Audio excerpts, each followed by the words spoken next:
things around, but we're not finished yet. There's a lot more. Okay, so let me just add to what Halifa said in regards to citizenship.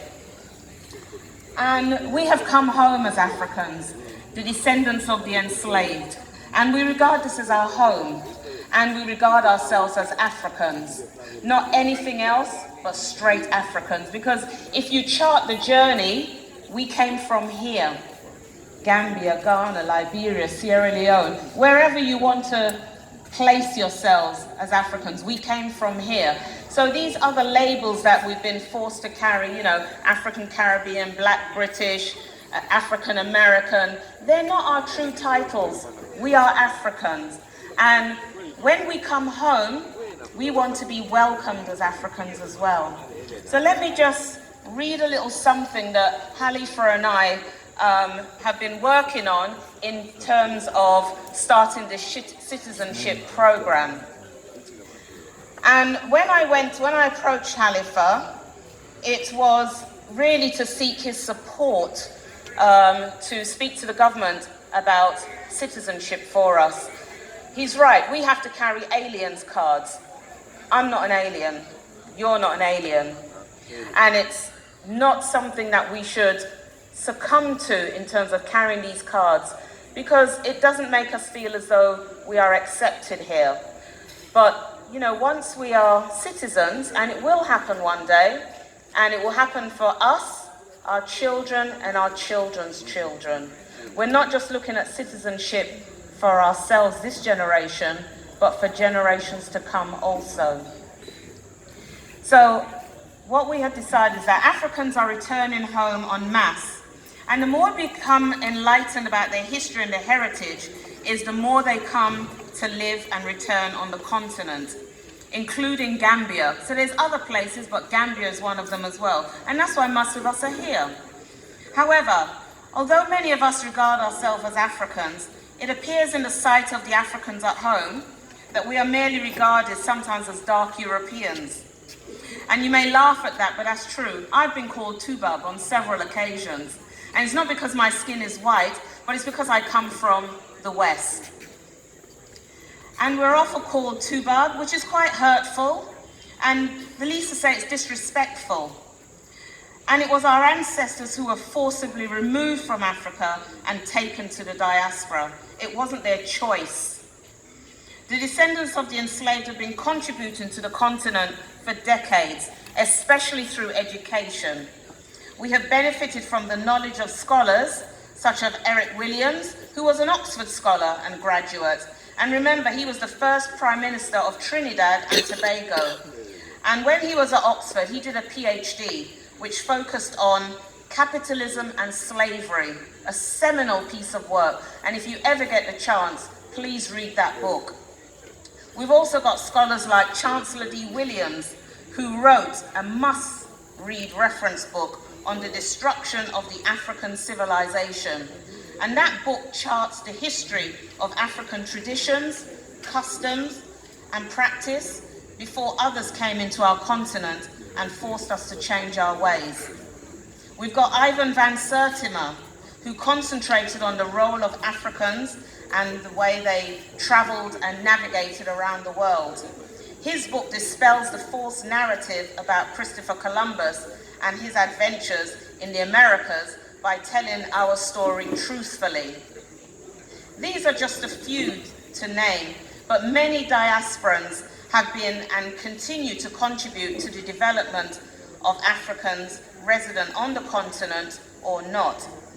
I do not believe we have been adequately recognized for our work to date by the political leadership on the continent. But now that we are home, we are seen as and treated as aliens, and we must pay 3,000 dalasies every year and carry an alien identification card and papers. And the only way we can become recognized as Gambian citizens is to marry a Gambian and wait 7 years, or by non-marriage and naturalization and to wait 15 years. I am not waiting 15 years. I'll be 70 years old by then. I don't want to wait until I'm 70 to say I'm an African and recognized as an African. That is too long. So we must start the process now. It's not fair to people who have chosen to return home to assist with the development and share their skills in Africa. You know, many of us have come here with many skills, academic or vocational skills, and we can be very useful in the development of Africa. It has come to the stage now where we, the returnees, would like to appeal to the government to first recognize us as Africans, and secondly, include in the Constitution a clause that recognizes our efforts and fast-track our citizenship based on our investments, whether financial or otherwise. We are not just lobbying the Gambian government for this change, but believe that the whole continent could benefit from any pilot that government may put into place, thus encouraging more diasporians to return home and contribute to the development of a self-sustaining African continent, free from international loans and political structures that are not in our interests. A pilot could take the shape of the consideration below as a benchmark for citizenship and land for returning Africans to make Gambia their home for this and future generations. Once citizenship is offered to returning Africans, it will encourage more to return, retire, and spend any residual economic, financial monies in the country in which they reside. Now, what we're saying is that if we have fast-track citizenship, what we will do is agree to cultural customs and protocol lessons. We will start learning the language, Wolof, Mandinka. We will learn some of the cultural nuances in the country, within Gambia, to enable us to fully work side by side and unify with our brothers and sisters. I did such a language program through Victory Foundation, and I did 6 months of Wolof lessons. And although I'm not absolutely fluent, but it's nice now when I can speak a little bit of Wolof to my Gambian brothers and sisters and they respond to me. It just shows that we are becoming one, even if it's just a little bit of the language, little by little. Some of the investments. Many of us Africans are returning and investing in Gambia, and that's been happening since the 70s and maybe even before. And some of the areas of investment that we've been included in, and not exhaustive of, is purchasing treasury bills, purchasing land, building houses and guest houses, setting up charities and supporting schools and communities, setting up NGOs, setting up health programs to improve mortality, establishing businesses which employ local people, encouraging environmentally friendly building components, banking within Gambia's financial institutions. And that one is really important because the difference between us and other people coming is that we spend our money here, we bank our money here, and we leave our money here. We're not sending it back to anywhere else, unlike some other people.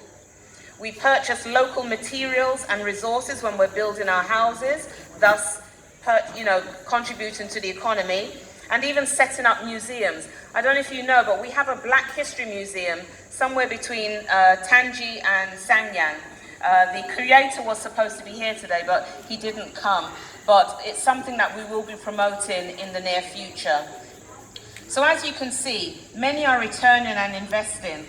And if you look at, say, a ball figure, or say 50 people returning each year, buying and building a house, the average spend would be between 45 and 60,000 pounds. And that is contributing to the GDP of Gambia, which right now in 2017, the GDP, which is called the gross domestic product, which is the spend, the money that Gambia has to spend, was rated in US dollars as $1.1 billion. And this is only 0.1% of the world's economy. But some credit must go to us who are returning and spending our money here as well. And I don't think that's recognized enough. Skills and education, as I said, many of us are coming home with our various skills. I myself contributed to the legal sector as a lawyer. Many are teachers in the education sector, health workers, historical research, security services, community cohesion, political communication and knowledge. So we're not just coming home and saying, okay, we're going to sit at the beach and we're going to enjoy ourselves. We are bringing the skills necessary to make Africa self-sustaining and self-sufficient. We are supporting families by employing local people who will then take those wages to use to buy their groceries, pay school fees, and support their families. And as I said, many have spent lots of their time in Gambia, backwards and forwards. Some of us are here permanently, some of us are still maybe spending 6 months here and 6 months back in the diaspora. And when you look at the dependency of tourism in Gambia, it's not sustainable. Just look at what happened in 2016 when we had Ebola in Sierra Leone. If that had come to Gambia, that would have torn our economy apart. And how long would it have taken us to recover from that? God only knows. So we need to really look at what we're doing here, but more importantly, appeal to the government to recognize that we are coming home and we are contributing, and we should be recognized for that contribution, and we should be compensated for that contribution by giving us a faster track citizenship, so that we can hold passports, we can vote, we can become part and parcel of the essence and the community within Gambia. So today has been about unity and sharing and creating a dialogue between ourselves, the diasporians, the descendants of the enslaved, and the Gambian people. So this is the first of many. I'm hoping that we can do a program like this every year where we share our talents in arts and other areas, and this is the first. So I really thank you for listening to what I had to say just now, and we will keep you informed in terms of how the citizenship is going, and continue to enjoy the program that we're going to continue to put on for you. Thank you.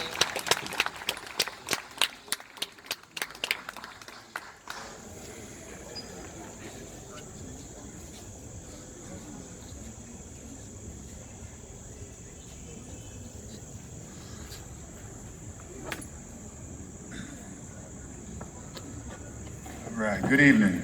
Good evening. So I'm now your MC. It's my pleasure to step in for Sister Oldie. She did an amazing job, so I want to just big up her for the job that she did and the energy that she provided. And I just want to try to keep this thing going. So we're going to keep on with the program. We have some young people here who want to bring some energy to us. So I'm going to invite Khadija Jate, IG Jobe, and the Victory Foundation for another poetry slam.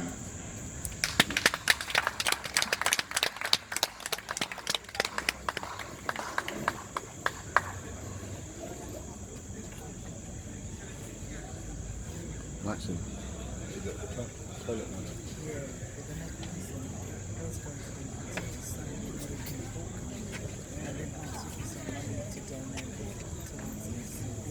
Assalamu alaikum once again.